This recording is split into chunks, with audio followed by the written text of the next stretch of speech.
Hey everyone!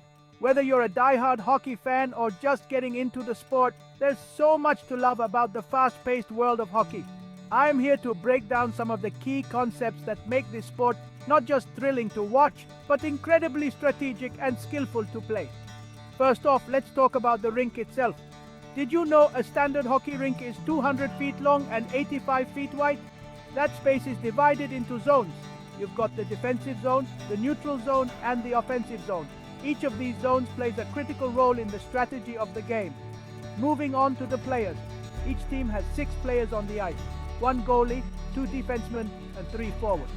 The forwards consist of a center and 2 wingers. This formation is crucial for both defense and attack strategy. The center plays a key role, often seen as the quarterback on ice, coordinating plays and making pivotal decisions. Now let's dive into one of the most exciting parts of hockey, the power play. When a player commits a penalty, they are sent to the penalty box, and their team plays with 1 less player for a specific time. This gives the opposing team a significant advantage, known as a power play.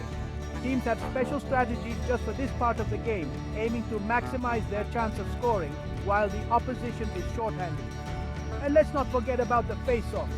These are how play is started or restarted and can happen at various spots on the rink, determined by where the play stops.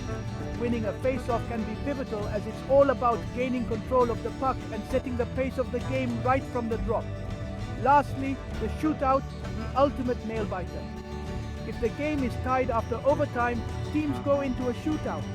Players take turns trying to score against the opposing goalie, one-on-one. It tests the skills of the goalie and the shooter to their limits and often decides the game. It's as thrilling for players as it is for fans. So, there you have it. A quick primer on some of the fundamental concepts of hockey. Whether you're watching at the arena or cheering from your couch, understanding these basics will definitely enhance your viewing experience. So, grab your jersey and let's get ready to enjoy some hockey.